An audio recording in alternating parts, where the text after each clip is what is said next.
Продължаваме предаването Делници. Наш гост е Карлос Контрера, председател на Софийската организация на ВМРО. Господин Контрера, поканих ви, защото ще говорим по теми, които са така близки до ВМРО и теми, които сме обсъждали.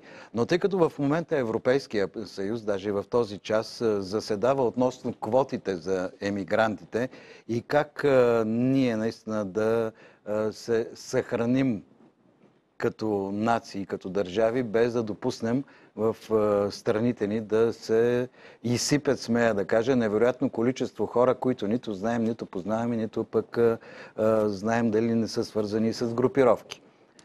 Добър ден. Действително, може би в момента паралелно с предаването продължава дебата, големия дебат за нелегалната емиграция в Европейския парламент. Вероятно, повечето хора знаят, че от няколко седмици се търси възможно най-бързото и добро решение, за да се справим с целият този приток от хора, който идва от Близкия изток и Африка към южните държави. Това, разбира се, са Испания, Италия, Гърция, България. Правилно използвахте думата "изсипва се", защото ако преди трафика на хора към Европа, ако преди нахлуването на нелегалните емигранти беше в някакви по-малки размери, сега буквално говорим за вълна, за щурм, за нашествие. Вие знаете и по нашата граница какво се случва. По над 100 човека на ден влизат през сухопътната. Има достатъчно достоверни вече оперативни данни, че започва организирането на канали по черноморската ни граница. Имаме няколко заловени лодки с по 50-60 човека. В Италия, между другото, вече е страшно. Да не кажем и колко много се удавиха покрай бреговете на Италия. Да, става въпрос за случаи, в които може да ги наречем масови удавания, дори по 300-400 души.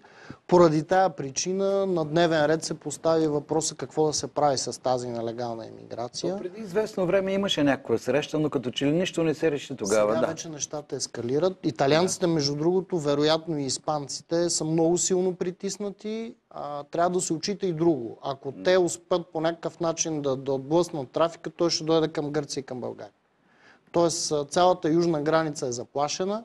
Това, което се предлага в момента, идеята за квотите, за разпределението на тези, които вече са влезли. Ние имаме достатъчно вече бежанци в България. Каква квота ще ни се дава? Между другото, това пак е голямата игра на, предполагам, държави като Германия, които се опитват с една подобна мярка, с един подобен финт, всъщност да прецакат, образно казано, държави като България. Европейския съюз в момента ми се струва, че действа малко като пожарна команда. Тези неща можеха да се предвидят предварително, да се обмислят и да се вземат съответните решения. Вие виждате всеки ден, вие казвате, не стотици, а хиляди беженци се изсипват. Хиляди в Италия се изсипват близо по около 1000 и повече души на ден. Представете си за 365 дни година какво ще се случи там. Една малка България пък по 100-150 човека на ден. Ние отдавна сме надхвърлили, между другото, средния процент от миналата година. Тоест тази година влизат в България много повече. И тук, между другото, и комисаря по външната политика Фредерика Могерини ни обяснява как някакви си 20 000 души ще ли да ги разпределят между Дания, Швеция, Германия и така нататък. А като свърши тази квота, питаме ние какво ще правим с другите. Те пак ще останат тук в България, в Италия. Има нещо друго. Ако насочим вниманието си към бежанската вълна в Средиземно море, нали знаете какво ще стане? Те ще се насочат в други пътища. Ще дойдат Гърция, България, това направление. Не случайно толкова много настояваме от Патриотичния фронт да се изгради първо тая ограда, прословута по турската граница и, разбира се, да се вземат и другите необходими мерки. Аз не знам докъде правителството е стигнало в преговорите за финансова и техническа помощ от Frontex, агенцията, която се занимава с охраната на границите. Но ние се нуждаем от помощ и ние не можем да приемем повече нелегални емигранти. Това трябва да бъде ясно на абсолютно всеки. Ние трябваше отдавна да знаем колко и да предупредим колко можем да приемем. Защото аз не знам каква е позицията на Българското външно министерство по този въпрос и когато се вземат тези решения, каква е ролята на нашите депутати там. В края на краищата вие имате представител. Да, между другото, ресорен по темата е вице-премиера Кунев. Да. Но за съжаление не виждаме в нея достатъчно добро разбиране на темата и достатъчно добър анализ на оперативната информация, която се подава от службите. Между другото, една вметка тук веднага. Да. Между генералния секретар на НАТО Столтенберг и Могерини вчера е избухнал спор, защото данните, които дава военното разузнаване на НАТО е, че с въпросните бежанци вече влизат принадлежащи към ислямска държава лица. Тоест, чрез бежанците те вече изпращат своите емисари в Европа. Има и друг момент, който е много важен и който също така би трябвало да ни притеснява, че в Европейския съюз смятат, че бежанците трябва да останат или да бъдат там, в страната, в която за първи път са стъпили.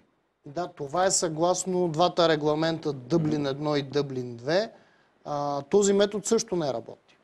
Защото не може да се оставят държави като България, примерно, на този натиск и на този штурм. Сега, истината и позицията, която и ВМРО заема и в Европейския парламент, включително чрез господин Джамбазки, е, че всички приказки за квоти, за разпределение на хора, които вече са дошли, са палиативни мерки. Да. Тоест, ние трябва да спрем на първо място трафика, на второ място тук да престанем с нашата крайно либерална политика да раздаваме статути на всички. Тези, които са бежанци, другите, колкото и грозно да им прозвучи на някой, депортация и там, откъдето са дошли. Над 50-60% от тези хора са икономически имигранти. Да. Те не идват тук, защото бягат от война. Те идват тук, защото в Европа имат достъп до по-добър живот, до по-добра социална, здравна, каквато какво правим? Само преди няколко дни, ако не греша в цифрата, шефа на Агенцията за бежанци каза, че до края на 2015 в България се очакват още 10 000 бежанци. Между 10-12 хиляди нови. Нови, тук подчертаваме нови, без тези, които са от 2014, от 2013. Между другото, прогнозата, която е дал председателя на агенцията по бежанците е оптимистична, защото другите разчети показват, че ние бихме могли да стигнем и до 20 000 души. Това е населението на няколко общини, примерно от област Перник, сумарно взето заедно. Вие представете ли си цяла една област да дойде тук? Никола Казаков ги каза тези неща, но... Те са верни. Да. Аз казах най-ниската цифра, вие казахте и по-други числа цитирахте. Сега да чуем един въпрос към вас и продължаваме, защото тази тема би трябвало да стане една от основните, според мен, в медиите. Това е фундаменталната тема и за България. Добър ден. Добър ден. Добър ден. Слушаме ви. Значи, ние 25 години само говорим за проблемите, не говорим как трябва да се решат проблемите. Да. Сега, проблема на лице вижда се. Как да се реши? Излизане от НАТО и Евросъюза и тези бежанци въобще няма да минават повече през тук, защото те ги няма нито в Македония, нито в Сърбия, страни, където нито са членки на Евросъюз, нито са членки на НАТО. Това е решението на въпроса с две думи. С две думи се решава въпроса. Референдум, излизане от НАТО и Евросъюза и никакви бежанци. Тук един човек няма да остане. Където искат там да отидат. Така, за безработицата. За безработицата, където говорихте одеви господин Колев, нали, нека да слуша и тук. Да, аз цитирах, да. Депутация от ВМРО, в момента има верно една група, където не искат да работят за 360-400 лева, защото на всяка и горе-долу толкова се предлагат тези пари. Сега това са пари за една храна днеска или ако пуши цигари, даже няма да му стигнат. Ако не пуши, едва ще оживее. Ако се разболеят, един и крак е в гробищата. Така че държавата му отдава друг начин да живее, като той днеска може да открадне, да влезе у вас и да открадне нещо до 360 лева, защото минималната работна заплата него няма да го съдат или ще го съдат най-много условно. Това знаете ли го, защото аз съм го припатил и го знам. Така. И той си избира този начин. Защо аз днеска да ни открадна до 200 лева или до 100 лева и да ме хванат, примерно най-много условно малко ме хванат и веднага държавата на този същия безработен му дава место, къде да продаде тези откраднатите неща. Ето му складовете за отпадъци, ето му заложните къщи. Нали? Веднага му дава къде веднага да ги пласира и да си получи парите. Защото от тези безработни и от тези кражби те печелят от тук 5-6 компании заложни къщи да си пълнат гущи на партиите, да получават субсидии, да се крадат хората и да си правят бизнес по този начин. Така. Другия проблем, който е, в момента се прави, които искат да работят, се прави търговия с безработните и да ви кажа как, защото аз така и пострадах. Да. Значи, пускат се обяви по интернет, търсим работа. Аз като гледам, значи те са за 3000 човека за едно место. Така, отиваш там, на интервюта, не знам си какво, първо те карат да вадиш документи, нито и обещава никой дали ще приеме, дали няма да те приеме. Вика, иди си изкарай първо документите. Викам, добре, аз ще си ги изкарам документи, даваш ли ми гаранция, че до един месец ти ще ме назначиш? Те ти викат, не ти дава ми гаранция. Значи да изкарам аз за 50 лева, 60 лева и около 100 лева някъде излизат документи, да дам на държавата една камара такси, на една камара банки да платят и направете си сметката колко народ лъжат по този начин и колко пари събира държавата. Да, благодаря. Нещо. Благодаря ви. Ще поговорим и за това с господин Контрера, но да завършим темата за имигрантите. Държавите членки на Европейския съюз се обединяват около една, не знам дали ще се обединят до край, но лодките с трафиканти да се разрушават още или да се така правят негодни, да се спират още на Либийския бряг. Да, действително това е едно от решенията, които се предлага и което се коментира в момента. Между другото, няколко английски военни кораба вече са в Средиземно море, точно поради тази причина са изпратени да се занимават с това.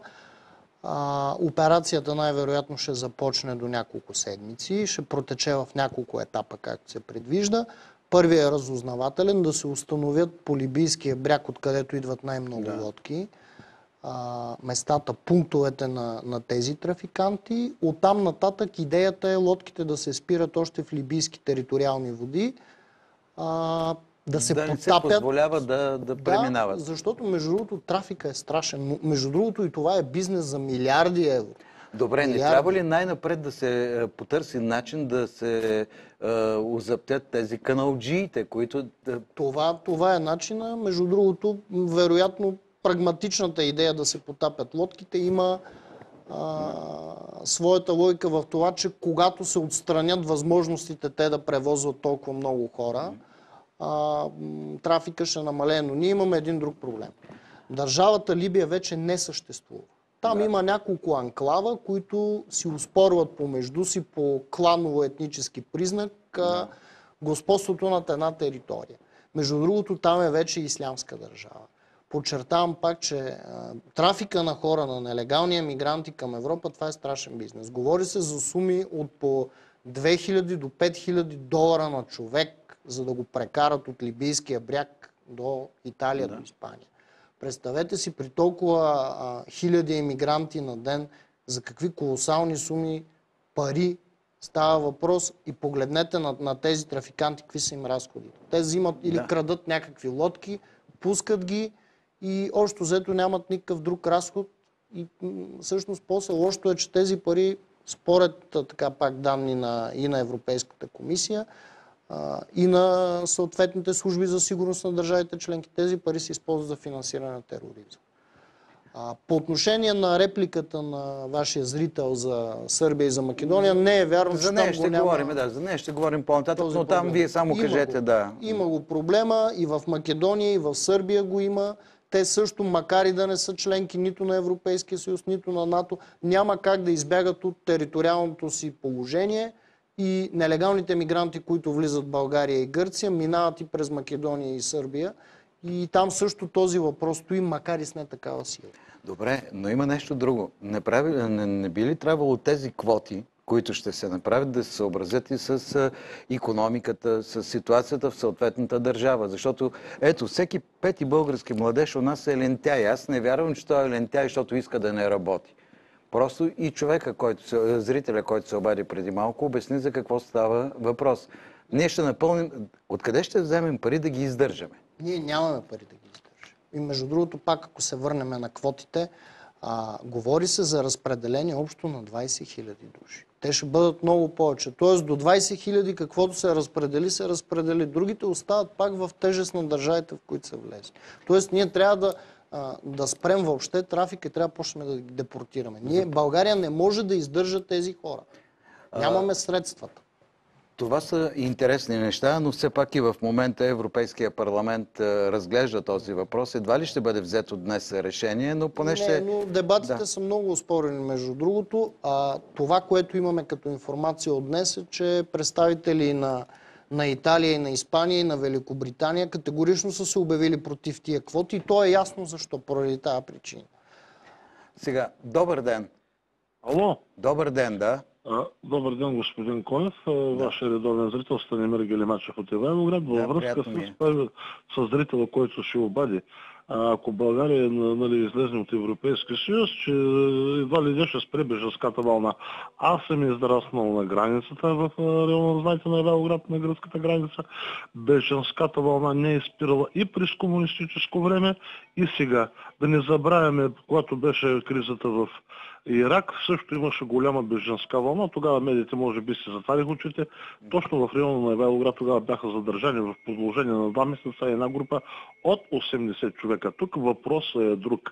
Трябва да бъдат проведени преговори между турска и българска страна, тъй като много българи имат наети квартири в Одрин и се занимават с каналджийство. Това са бивши служители на гранична полиция, господин Колев. Да. Така че тези данни, които аз бях първият човек в България, който тези данни ги изнесе по телефона в ТВ7 преди 2 години, точно преди 2 години.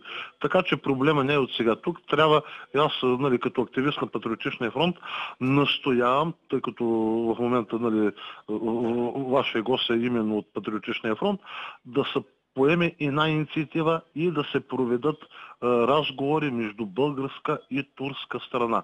Да се спре този поток, да не забравяме, че един каналджия печели за да прекара през река Марица от 5 до 6 хиляди евро. Благодаря за вниманието. Благодаря ви. Вие споменахте същата сума горе-долу, малко по-ниска, да? Тази сума от 2 до 5 хиляди долара важи за Либийския бряг. Тук сумите са по-високи, защото специално за Марица е по-трудно да проникнат. Да. Но между другото, господин е абсолютно прав за Турция. Има една негласна турска политика да се пропускат нелегални емигранти през цялата турска територия. Тук става въпрос за едни 1000-2000 км и те да навлизат в България. Доколкото ми е известно, от 2016 година трябва да започне да функционира споразумението с Турция за реадмисия. Но до тогава тези, които влязат, турците не ги искат обратно. Тоест, ние трябва да направим всичко възможно да не ги допускаме. Вие сте прав, защото Средиземно море сега като че ли е приоритетно, но българо-турската граница също е много невралгична точка и на нея трябва да се заложи така особено внимание. Това, което господин Джамбазки получил като уверение от директора на Frontex даже мисля, че на 17 април имаше мисия на Frontex в България за инспекция на границата. Но това, което получихме като уверение е, че ще бъде предоставена помощ и техника, включително и гранични екипи. Не знам до момента обаче какво е свършено. Между другото, забележете, че тази тема като че ли изведнъж рязко изчезна от общественото внимание за нелегалните емигранти. Имаше преди седмица, не знам дали сте го забелязали, една съвсем телеграфна информация за бунт в лагера във Военна рампа, където нелегалните чакащи статут, т.е. одобрение, дали ще ги считаме за бежанци или просто за закононарушители, вдигнаха бунт и искат по-бързо да им се дават статути. Между другото, България е най-либералната страна в Европейския съюз по този въпрос. Ние на 70-80% от тези, които идват, им даваме статут. Докато в други държави този процент е далеч под 50%. Тоест ние приемаме тук абсолютно всички. Трябва да си, може би, страхотен престъпник, за да не получиш тук. Но сега аз не знам ние дали сме чакани зрително, само това да кажа. От последните новини, като се подготвях за предаването, разбрах, че 10 от 28-те държави в Европейския съюз категорично казват, че те не искат да има квоти за бежанците. Ние къде се намираме? Ние имаме ли позиция? Ние също нямаме интерес да има квоти. Защо? Защото като се приеме тази квота и я изпълним от България, другите какво ще ги правим? Те ще си останат вовеки веков тук. Тоест ние като държава трябва да настояваме за общо генерално решение да се спре трафика, да се спират всички, които влизат и разбира се, ние трябва да почнем да ги депортираме.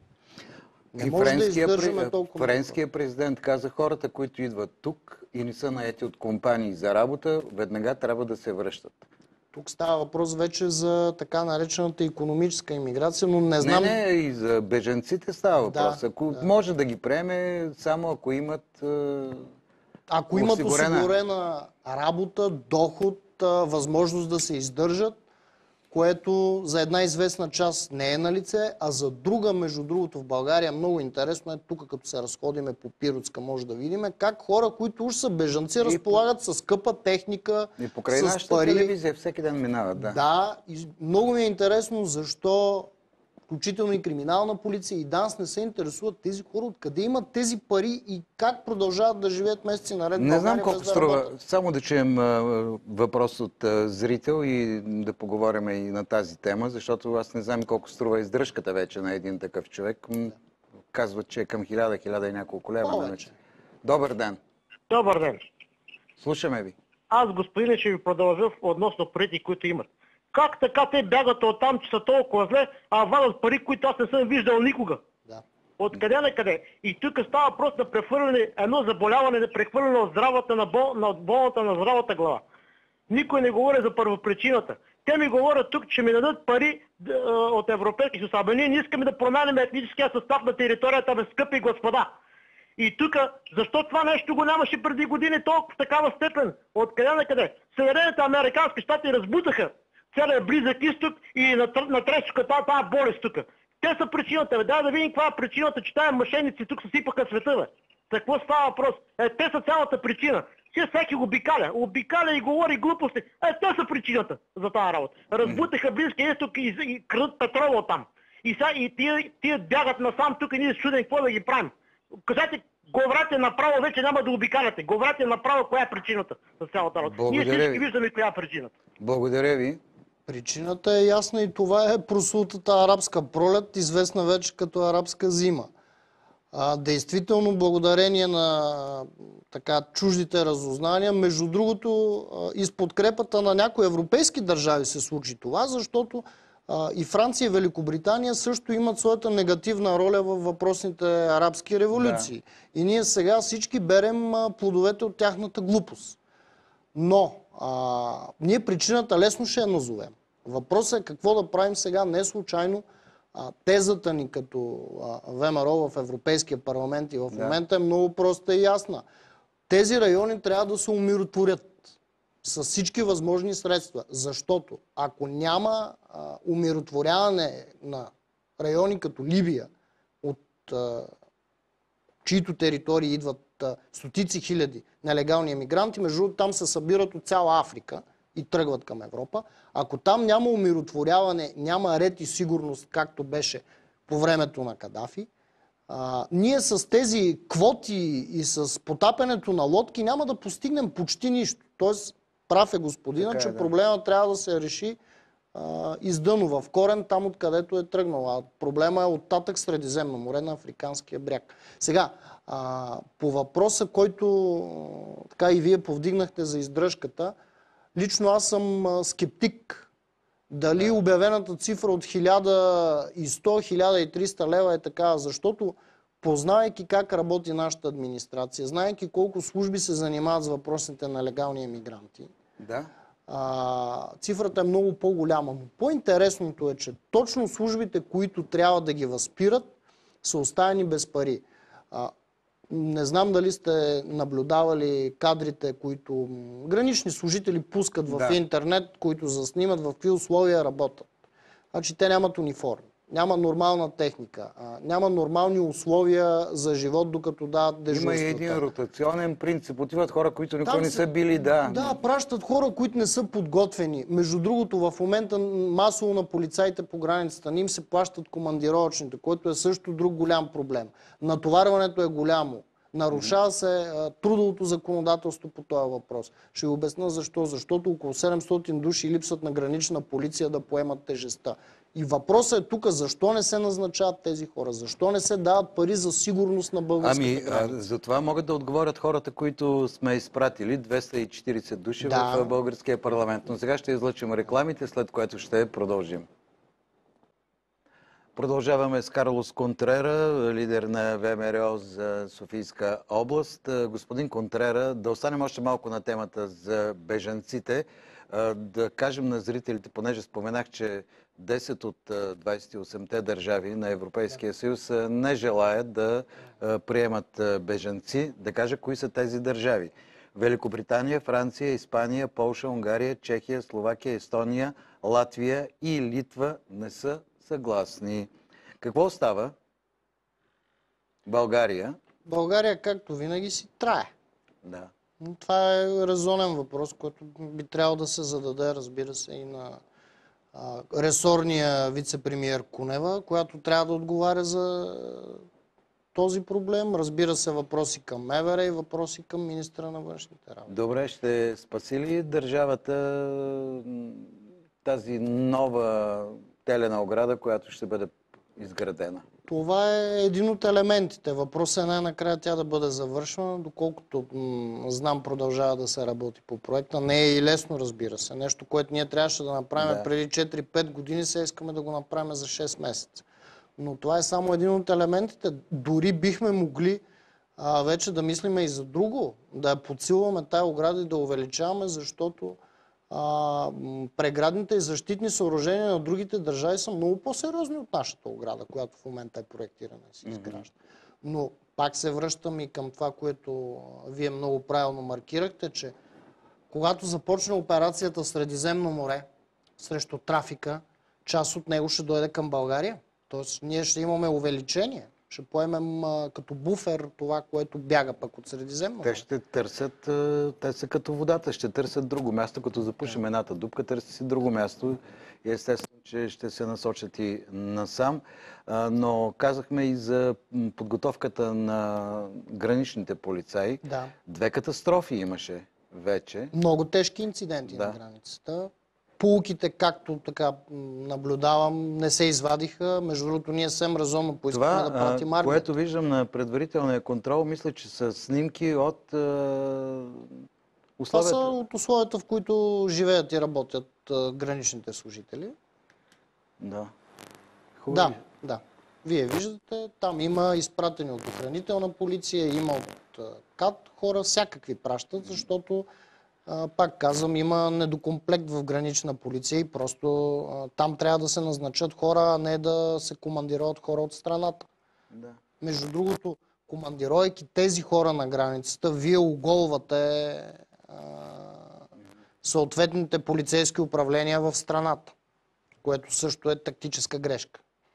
Само да съобщя телефоните на нашите зрители 02 91 444 33 02 91 444 37, на които ви очакваме, уважаеми зрители. Ще видим какво ще бъде решението на Европейския парламент и на Еврокомисията по този въпрос, но тъй като този въпрос касае голяма част вече от европейските страни, мисля, че решението ще излезе по-скоро. Добър ден. Добър ден. Слушаме ви.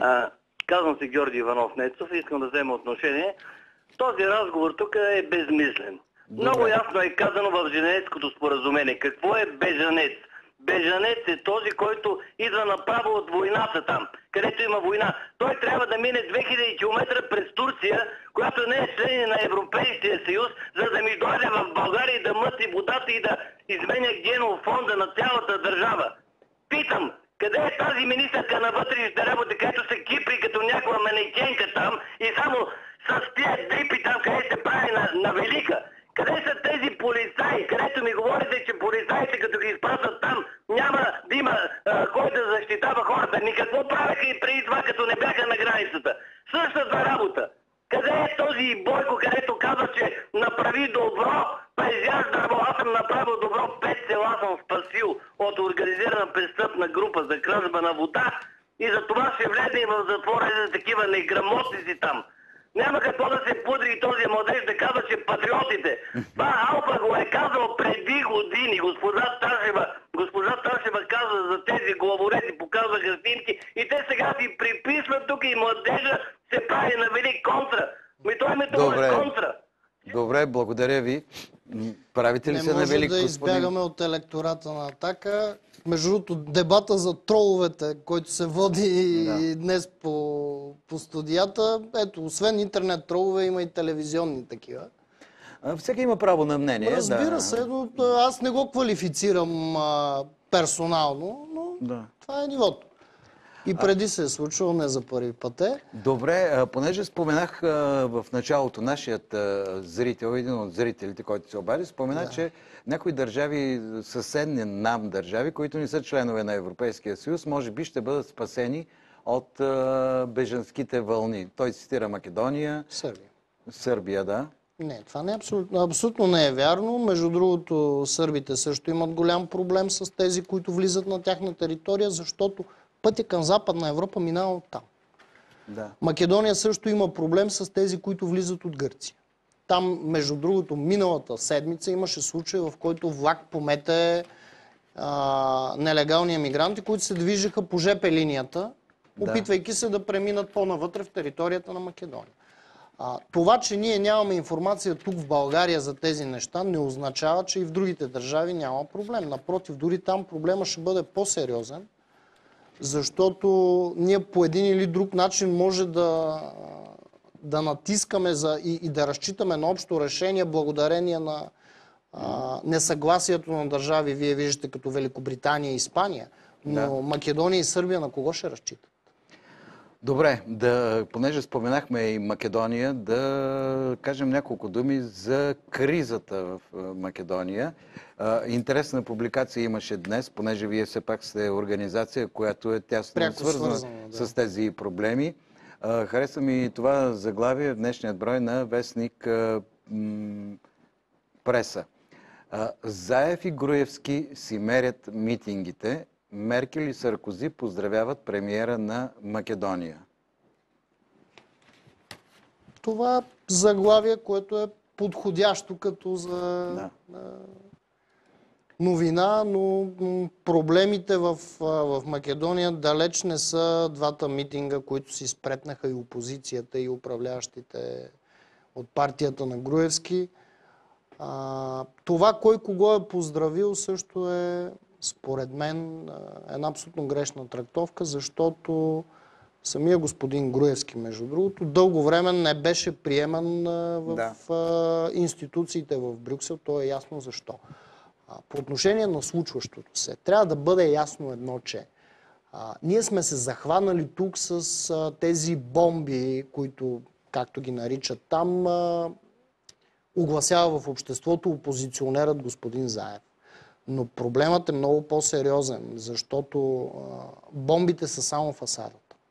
Отзад за тази фасада се случват много по-страшни неща в Македония. Между другото, те са се случвали във времето, когато партията на сегашния опозиционер Заев управляваше Македония преди 10-15 години. Тоест, кризата там е перманентна и тя се изразява в следните няколко прости неща. Властта в Македония винаги се употребявала като средството, с което определени кръгове да се обогатяват. Ако ние тук недоволстваме от нашата корупция, от нашата лоша съдебна система, от лошото си икономическо състояние, то там нещата са стигнали до нивото действително на африканска държава. Не случайно от края на миналата година Груевски навсякъде, дори в очите на западноевропейските лидери, е разглеждан като един авторитарен управник, дори като диктатор. Неговите методи, които той наложи в продължение на 9 години, нямат нищо общо с идеята за представителна демокрация, за парламентарно управление, за права и свободи на гражданите. И всичко, което прави това управление от 9 години насам, се основава на идеята за благоденствието на един приятелски кръг. Защо? Защото всъщност Груевски управлява чрез своите най-близки приятели и роднини. Шефа на службите за сигурност му е братовчет. Шефа на митниците също му е роднина. Общо взето нещата са като в някакъв картел. Все едно управлява мафията. Роднински връзки, близки, злоупотреби със средства, страхотна корупция и протекционизъм в държавната администрация. И всичко това, тук ще стигнем вече до идеята за прословутия македонизъм, за тъй наречената македонска идентичност. Нека да чуем само един въпрос, да не чакат зрителите. Добър ден. Господине, Да.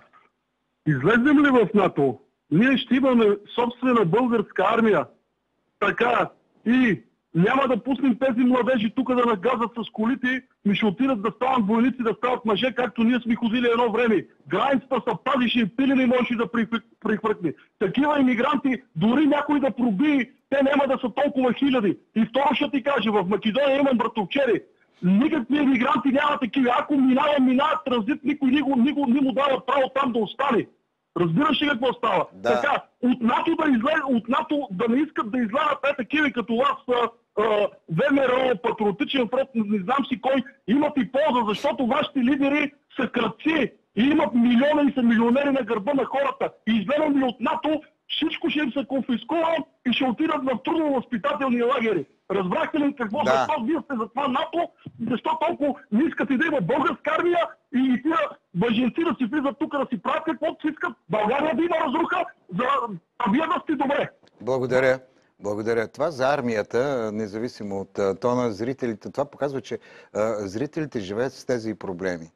И това ги боли, вълнува ги. Говорим точно обратното. Аз не знам защо господина обвързва НАТО с липсата на българска армия с лошото състояние. Ние, между другото, на последния консултативен съвет по национална сигурност, когато това беше темата, позицията, която изрази господин Каракачанов, беше да се дадат повече пари за армия, да се дадат пари за въоръжение.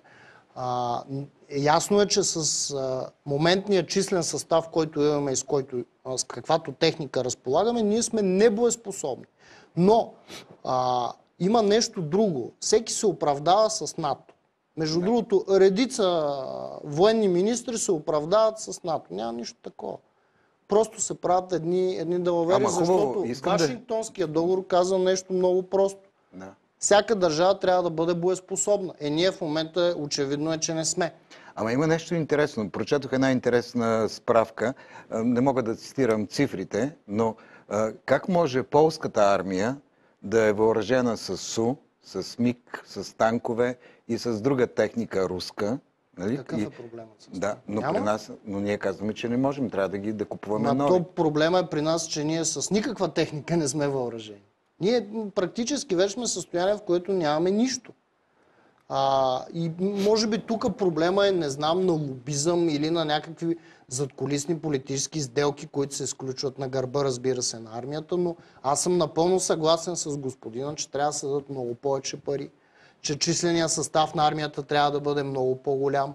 Разбира се, трябва да има и форма на военно обучение за всички младежи. За всички. Ама мисля, че и в Великобритания даже са предложили вече, ще влезе в парламента гласуване за въвеждане на военна служба. Да, защото те дълги години разчитаха на професионална армия и на доброволци, но очевидно се вижда, че и при тях този модел не работи. Но пак казвам, ние обичаме да си търсим външни извинения за собствената си простотия.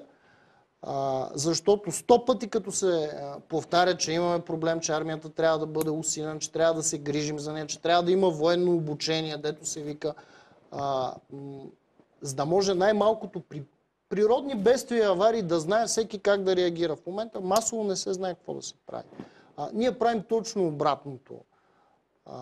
Ако трябва да се върнем и да направим паралела с Македония по тази тема. Ще се върнем на темата Македония след още един зрител. Добър ден. Добър ден. Гледам отскоро вашето предаване и много ми харесва. Моите поздравления първо. Благодаря. И второто, което искам да кажа, нали западноевропейските страни са толкова развити, защо тикат бежанците на нас, където сме най-бедни във всички сектори? Защо точно на нас? Защо те не ги приемат? А вие откъде се обаждате? От град Плевен. Да, благодаря. Въпросът е кратък и ясен. Благодаря ви и поздрави на Плевен. Въпросът е много правилен, защото вие виждате, че страдат южните държави. Страдат Испания, Италия, Гърция, България. Да. Големите и богатите държави, разбира се, не искат нелегални емигранти. Между другото, забележете, аз никъде до момента не съм използвал думата бежанци. Да. Бежанци е едно, нелегални емигранти е съвсем друго. А големите и богатите държави не ги искат. Между другото, тя Италия е голяма и богата държава, защото е една от водещите в Европейския съюз, но това не пречи да я оставят под натиска на вълната. Ще ви обясня защо. Защото в тези държави има хора, които мислят и виждат, че по някакъв начин те трябва да се спасат от този проблем. В момента, в който се види, че този проблем съществува, те решават, може би, да жертват България, Италия, Испания да се оправят сами, но да спасат сами себе си, защото пред тази вълна, която идва, трябва да се приложат изключително крути мерки, които вероятно няма да се харесат на немалка част от западноевропейските общества. И като знаем какви са настроенията в някои от държавите към Европейския съюз, това подсилва още ефекта.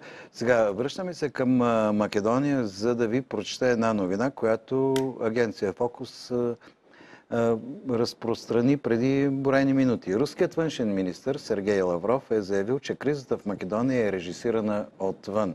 Съобщението е на Радио Свободна Европа.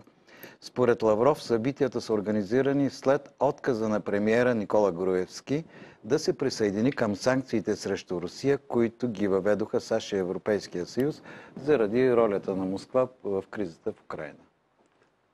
Мога само да коментирам, че Груевски и неговата политика са проблематични далеч преди инцидента в Куман.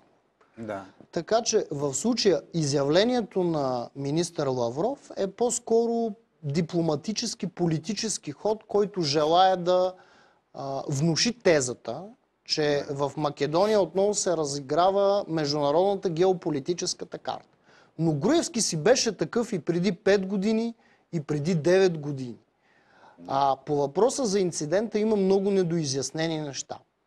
Информацията, която се разпространява от официални източници, разбира се, в Македония, гласи, че подготовката и извършването, опасността от извършването на този инцидент в Куманово е била известна на службите, включително и на премиера, дни по-рано, да не кажа и седмици. Сръбската държава твърди, че е предупредила Скопие поне седмица по-рано за тази активност. Тоест, ние тук имаме едно странно поведение на службите за сигурност, между другото и на Сърбия и на Македония, които са допуснали тази банда, защото това е банда от въоръжени лица. Аз дори не мога да знам дали те са терористи или обикновени криминални елементи, които в този регион се занимават, знаете, с трафик на дрога, трафик на хора, на оръжие и всякакви други неща. Но те са допуснали тези хора да се разхождат от двете страни на границата. Тоест, тук идеята, че някой някъде задкулисно е организирал нещо, едва ли е вярна. Става въпрос за една много интересна комбинация, резултата от която беше, че протестите срещу Груевски като че ли не стигнаха онзи апогей, който би довел до неговата оставка. Сега аз разбирам защо руската страна се опитва да представи спора в тази светлина. Вероятно, за да се оказва чрез тези думи натиск и върху Европейския съюз, и върху щатите, но що се отнася до Македония, едва ли Груевски е интересен толкова както на Русия, толкова и на Брюксел. Между другото, не знам... Какво са си говорили до 4:30 тази сутрин на тази среща? така на премиера и на лидера на опозицията. Само едно изявление успях да открия. То беше на представител на Един от Европейския парламент, от членовете на Европейския парламент. Той е казал, че срещата била полезна, плодотворна по-скоро. Което на брюкселския сленг означава, че нищо не е постигнато. В превод. Това означава. Между другото, това не е нелогично, защото Зоран Заев заяви още преди 2-3 седмици, че Груевски или подава оставка и тогава се сяда на масата за преговори, или той няма да участва в тези преговори. Да, но управляващите се борят с всички сили да останат в управлението. Нормално е за тях. Между другото, ако трябва да направим един съвсем кратък анализ на митинга на Груевски, който се състоява в Скопие след опозиционния митинг, вие видяхте там сръбски знамена, които бяха извадени, което говори, че Груевски демонстрира подкрепа от Белград, т.е. той каза, ето мене ме подкрепя Сърбия, така. Отделно от това беше извадил администрацията задължително да присъства на митинга, което говори, че той ще се бори до край.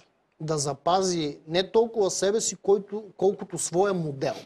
Защото абсолютно възможен е и ход, в който той да посочи свой фиктивен наследник или представител или приемник, който да води някакви преговори някъде, но да се запази модела Груевски, който е модел на корупция, модел на икономическо заробване в Македония и така нататък. Посредниците в тази среща току-що са съобщили, че двамата лидери, обърнете внимание, са се съгласили на първо място да служат на интересите на страната. Това е нормално и двамата да се съгласят за това. Това показва, че разговорите са стигнали в задънена улица. Зоран Заев, представителя на опозицията, така наречената опозиция, това са социалистите в Македония, вероятно до последно ще се опитва да се представи като един борец за права, за свободи, като един принципен играч. Груевски ще се опитва да удължи така наречените преговори във времето, за да получи отново предимство. Вие познавате този регион, познавате и тези хора, понеже виждаме и митингите, сега кадри показват колегите, за което им благодаря.